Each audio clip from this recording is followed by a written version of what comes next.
Hey mom, how you doing? I am doing fantastic today, Lindsay. How's your day going? It's going good, thanks.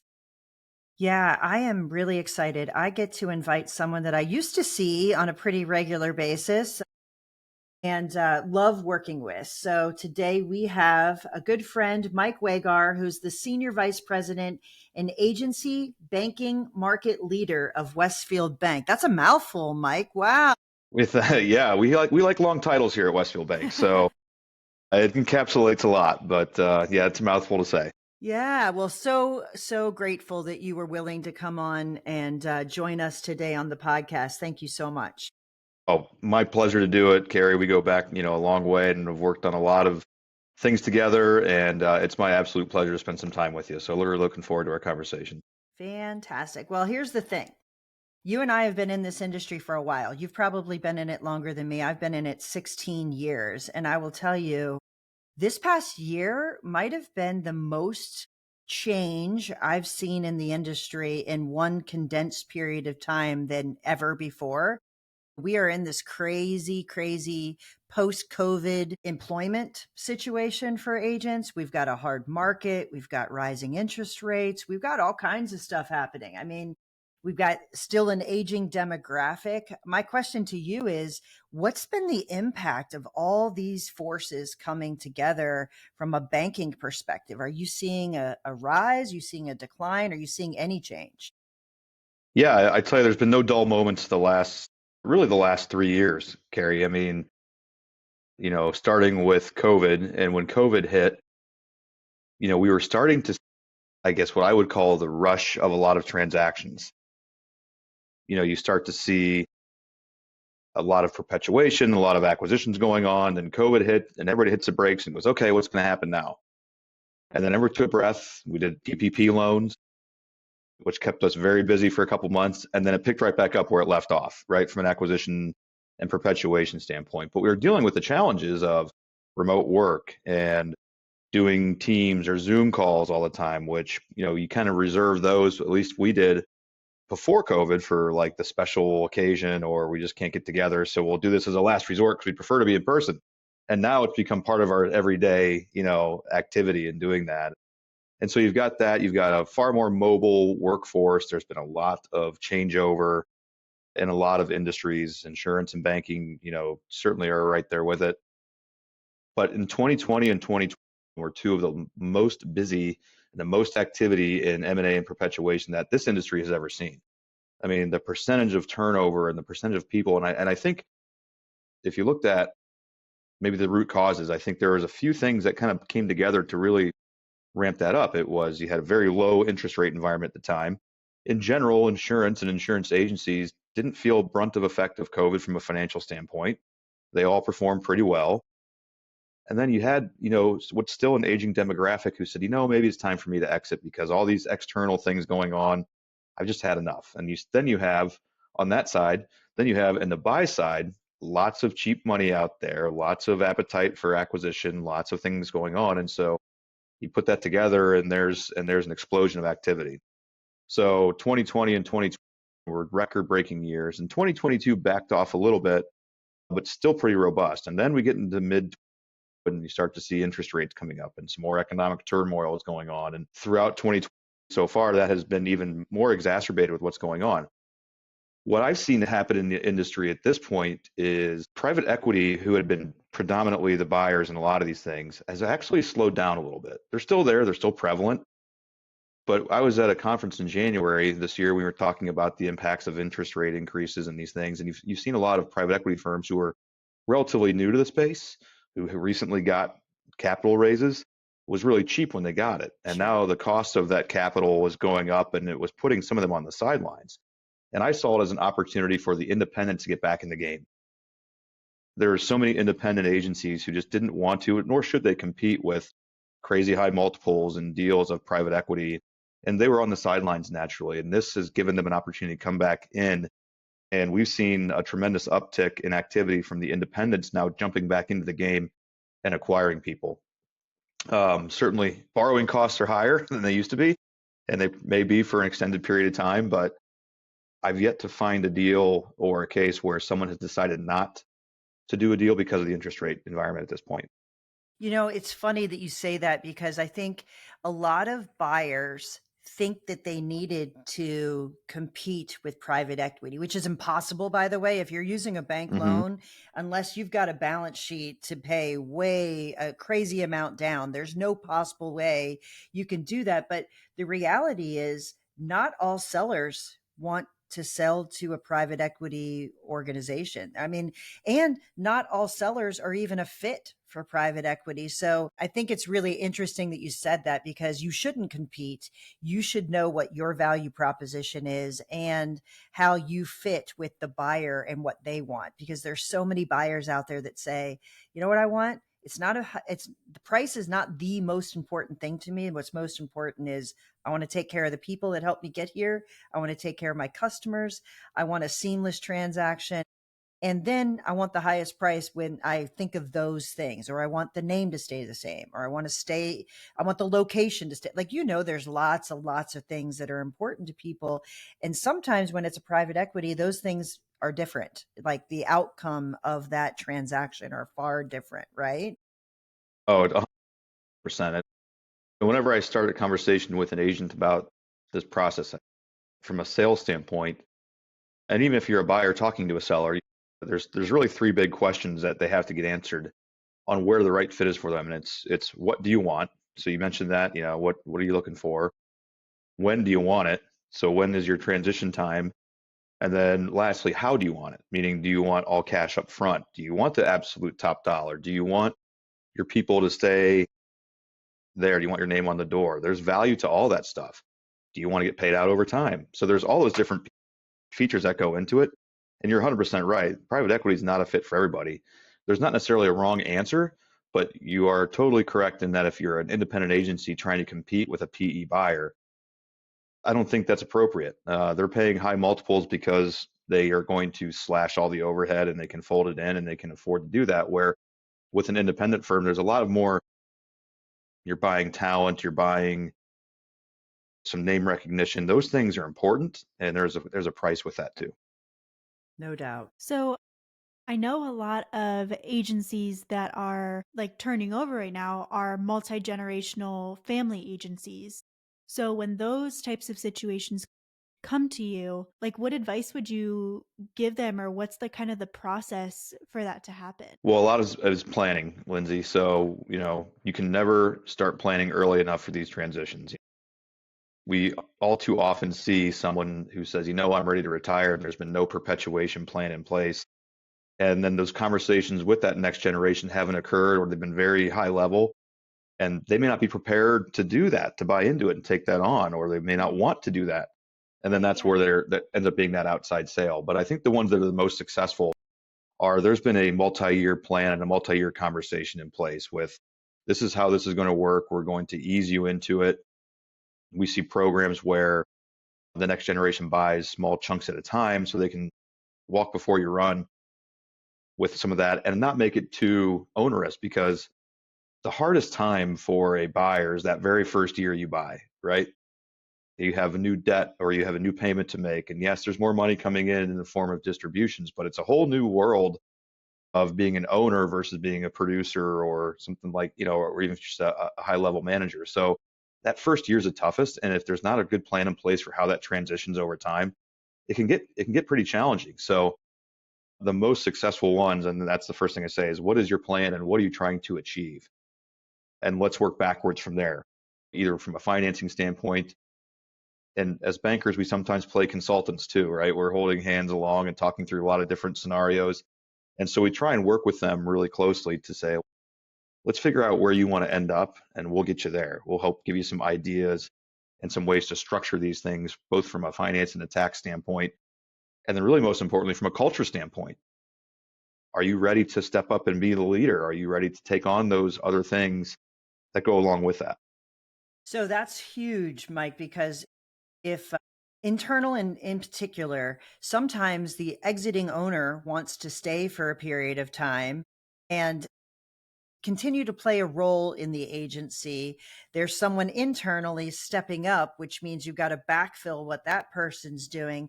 Talk to a little bit about the reality of what that means to the exiting owner, the incoming owner, and the health of the agency in order to satisfy that loan, that I think some people don't think through that. They just think, I know agencies sell for this amount, therefore my agency is going to sell for this amount. But those kinds of decisions make a huge impact on what kind of loan and what kind of price and what kind of time frame and all those good things. Can you walk through that a little bit and just Sure. simplify that whole thought process? Well, I'll start with this comment. We've done over $1 billion of loans to agencies since the bank has been in this space, and the bank's 23 years old, really focusing on insurance agencies for most of that time. But we have yet to see two carbon copy deals, right? Because although there are 40,000 independent agents in the country, there are 40,000 different companies, different cultures, different ways of management, different specializations. And so because of that, it's a very unique thing. And so I think you mentioned it right on. If you have a next generation or a producer who's stepping up to ownership, there's got to be that dynamic built into place with the outgoing owner who's willing to take a step back a little bit. You have to give that next owner the runway to run it the way they see fit. And if it's a gradual transition, that's okay. Those tend to work pretty good sometimes because that new owner can learn and shadow the outgoing owner or the one who's taking a step back, rely on their experience, rely on that. And then also the backfilling portion is key. So if you're the agency's top producer and now you're going to become an owner, are you still going to produce? Do you have the capacity to produce your book and run your book full time and manage the agency? Or can you have the talent behind you and the bench strength to delegate some of those things? Those are some of the growing pains that kind of go with that. And even from a financial standpoint, the tax implications of having the debt and what that means to you. And if you're an owner, the distributions you're taking because you have to pay tax on the income of the company and all those different pieces, parts that we try and get out in front of with that in that process. But it takes time. So that goes back to having a plan in place of this is how this is going to work. We've identified who the buyer or buyers are. We know they're going to take on additional responsibility, and here's how their current responsibilities are going to be handled. So that's really important to do, and those are the questions we ask in the lending business. I mean, numbers are numbers, and they're very important, but the story is equally as important in our view because we want to understand what your plan is, how you plan to grow, how you plan to take it from A to B, and then we view it as a partnership. It's not merely just a transaction.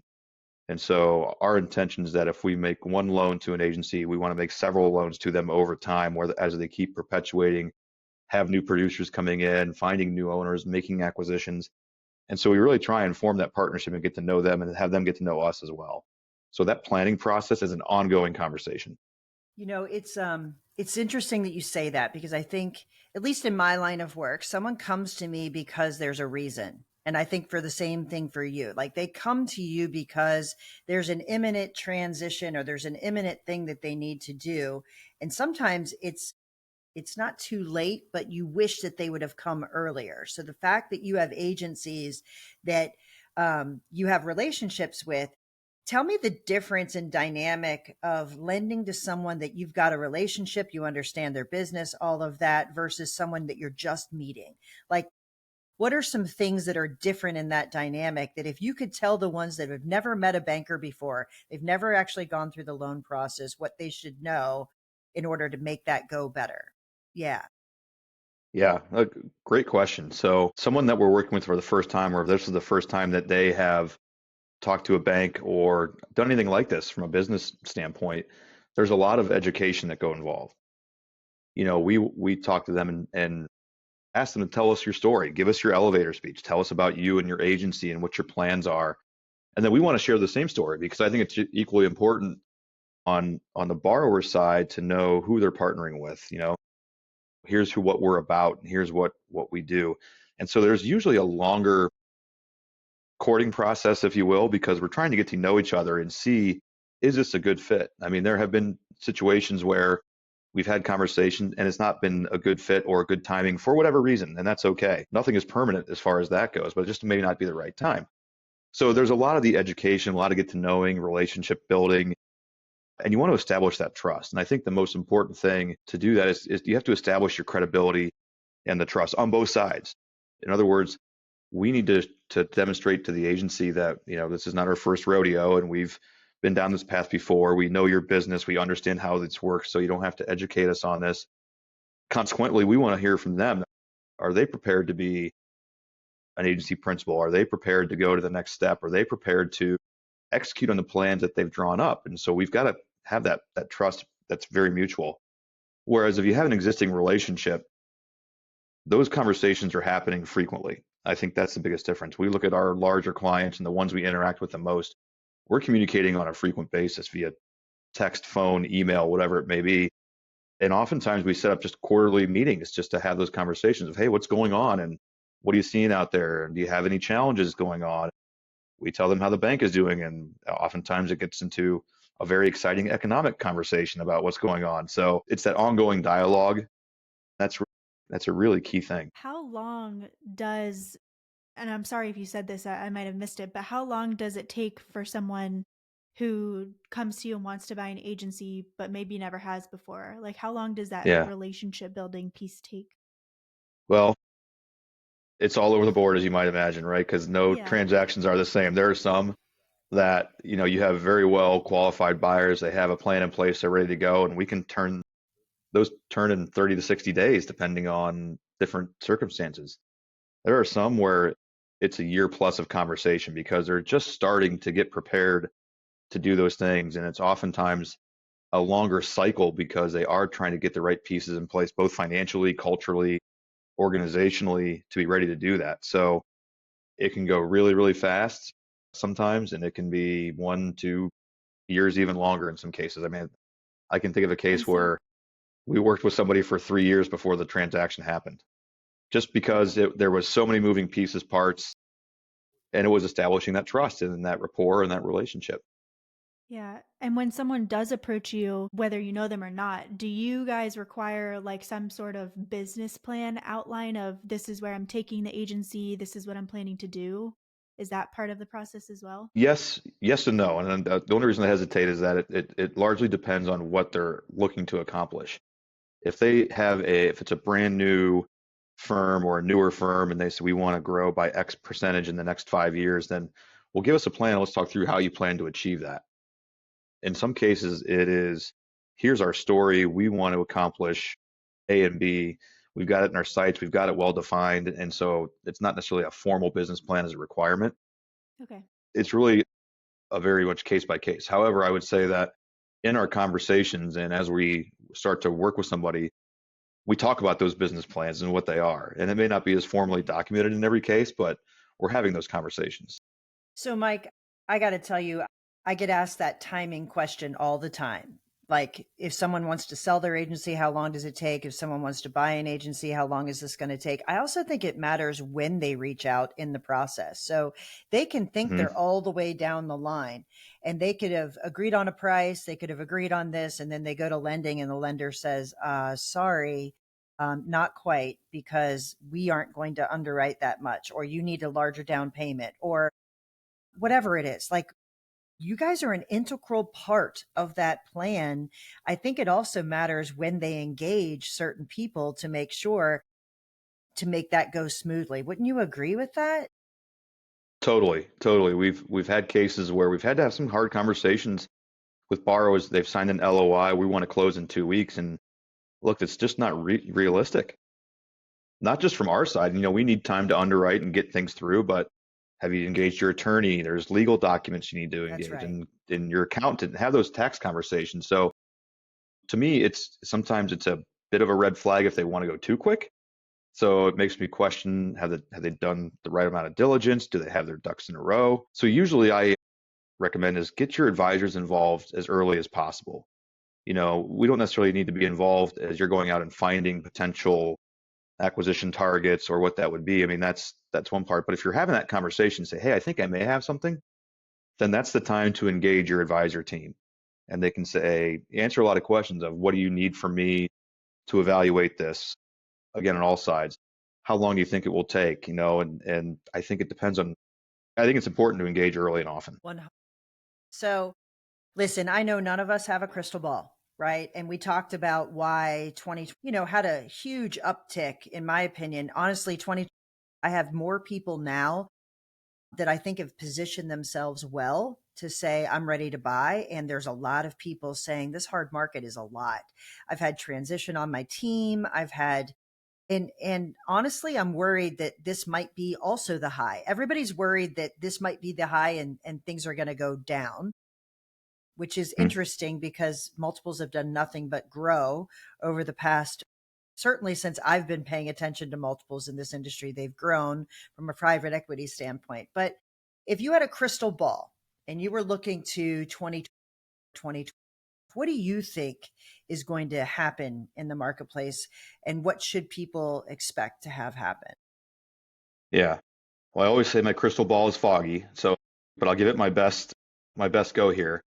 So I think we're going to be in a prolonged higher interest rate environment. The economic forecasts, which we pay a lot of attention to, have been changing early and often. Um, for a while we were thinking there would be more interest rate increases. Now I think that is questionable. They may just remain flat. Everything that we've kind of read and what we're preparing for is there's a possibility of another hike or two, maybe from a Fed standpoint, but then I think it's going to stay up for a while. And then you might see some of it backing down from a rate environment in late 24 into 25. But I would be shocked if it would decrease at the rate it went up. I think the Fed is really trying to manage inflation. That's their number one goal. And barring any catastrophic events, I think the interest rate environment will be higher for longer. And to that point, people hear rates where they are right now, and they're like, "Wow, that's really high," but we've been spoiled by 2% and 3% and 4% mortgages and low lending rate environments for a long, long time. And so even if you're in the 7 and 8s from a commercial loan standpoint, in the grand scheme of things, it's still pretty good. Mm-hmm. If you look over a long period of time, it feels high now compared to where we've been, but I think we'll be in a higher rate environment for a while. From a multiple standpoint, the economic policy would tell you that if you have high interest rates, that sales multiples would have to come down. We've not seen that. If anything, they've come up a little bit. There's still a ton of demand for well-run insurance agencies. If you look at insurance, it's a very resilient business economically. If you look through the last 60 years, through recessions or other catastrophic events, it's performed pretty well. Now we're in a hard market with, I would say, a wild weather probably environment for the last couple of years, and how that plays out will certainly be interesting to see if that continues. But I don't foresee a huge change in the environment from a multiple standpoint or really an activity standpoint. If anything, especially third quarter and into the fourth quarter of 23, we've seen an increase in activity right now. And I think we're going to be seeing that for the next few years. It's super interesting when I present on this and I show them the trends of multiples and all that good stuff. I always get the question of, do you think that this is a high? Like, is now the time? First of all, the time has to be right for a lot of different reasons, not necessarily just where interest rates are or where multiples are or whatever. And you shouldn't go past your time. Like, if your agency, if you're asking yourself that, you should be planning and figuring out what you need to do, because in every other part of our world, we know intellectually that we should buy low and sell high. But in this industry, because we have this renewable income and it's very, very predictable, some people stay past it and they end up selling low rather than selling high. So I think if someone's asking those questions, I think they know the answer, that it's probably time to start thinking about that and start planning. So here's a question that I get often, because interest rates are now higher than what they've been. A lot of people are shifting back to, well, maybe I should do an owner finance loan or a combination of that. They want to get super creative. My thoughts on owner finance loans are, I love that Thanksgiving dinner remains happy and pleasant among a family. And I would strongly Hmm. suggest don't play the bank to someone and have your retirement dependent on them being able to run your agency, especially as the marketplace is changing. We've got this hard market. Like, it's not your grandfather's agency anymore. There's a That's right. lot of pressure. Tell me your thoughts on the combination. Let's say there's going to be an owner finance loan for the down payment, there's going to be a piece of that. Tell me what's the real, if someone's thinking that in their mind, tell me what the bank's perspective is on multiple lending sources and all of that. I think a combination lending is really good. I really like it, and for the reason of this. Um, Sometimes again, that first year of buying in is the toughest time, right? So having a combination of cash up front for the seller, that's probably attractive for the seller, but then also having that secondary note with them tells me that they're engaged and they're interested in making sure that this succeeds.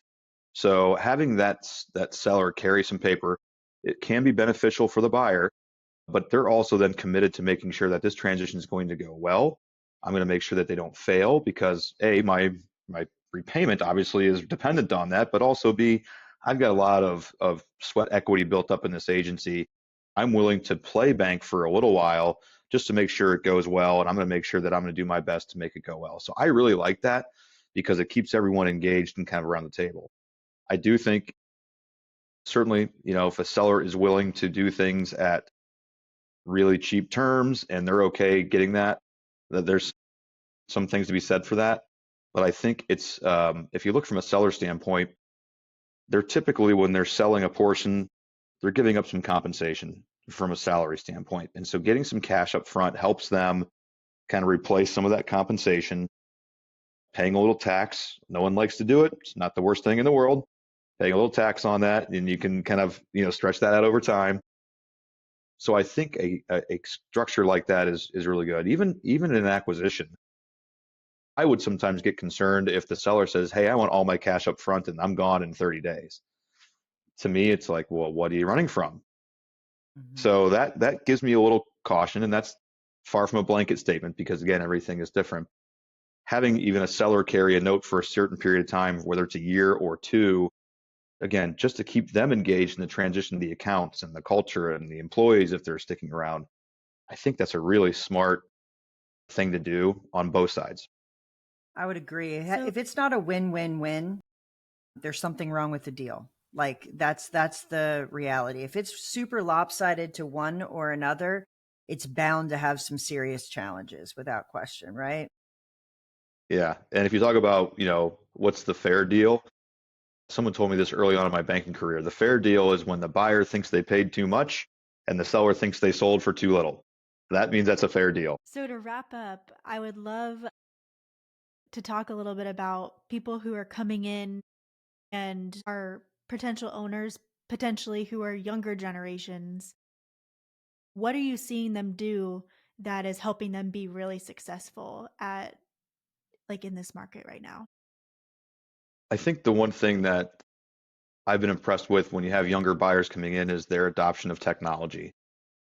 And I know that sounds like a very cliche statement to say, but think of the technology enhancement that our industry has seen in the last 5 years, in the last 3 years. Almost every carrier now is involved in data analytics of some sort, and they want to make sure that not only they're providing the agency the right amount of data, but the agency is giving them the right amount of data too. So I think there's been a good mindset shift in that owner, that those younger owners coming in to make sure that the technology is up to date and the technology is attractive for the insured, for the end user. Is it easy to process a policy change? If I get a new car, how easy is that to do? We all have a lot of self-service from our phones and computers all the time, and so making sure that they've are up to speed on that. But then the flip side is not losing touch of what got them there in the first place. I still think there's been a lot to be said for people buying, their car insurance from a company online that there's nothing there and they're doing it at 3 in the morning. There's certainly a demographic for that. I think everyone wants a person to go to if you're a consumer, right? Everyone wants a guy or girl to call when they need something. And I think the value of an independent agent, specifically with, some higher end personal lines, certainly with small business, commercial lines, having that personal touch, the accessibility, the responsiveness is huge, and that's a differentiator. And so as those buyers are preparing to come in and do that, the next generation, they have really lived up to that mantra. They've really embraced that, and it's taking the agency to another level. No doubt. If you think technology and data is replacing a relationship, you've never had a claim. That's what I will tell you, because Right. there's no That's way right. in the world I want to be on an automated call with someone if I've got an emergency. I want to talk to a person that I know, like, and trust, who cares about my Mhm. family. And I could not agree with you more, Mike. Oh my goodness. Well, I am so thankful that you came on and spent some time with us. If any of our listeners wanted to reach out and talk to you about anything, like being a partner with Westfield Bank, if they need a loan, all of that good stuff, how can they find you? Yep. So our website is an easy way. It's Westfield-Bank. All of our contact information's on there. You can email me. It's MikeWagar at Westfield-Bank. Call me direct. We've got a team. Really proud of our team. We've grown. We have 6 people on the team who do nothing but work with independent agents from a banking standpoint. They know the industry, and they're eager and willing to help out. So we've got a great team here and a great organization, and I think you'll be really pleased if you reach out with your experience. Awesome. Well, thank you so much for joining us today. Thank you so much for having me. Carey and Lindsay, it was my pleasure. Great to see you guys as always. You guys do a fantastic job. What you provide to agents out there is second to none, and you guys do an awesome job, and keep it going.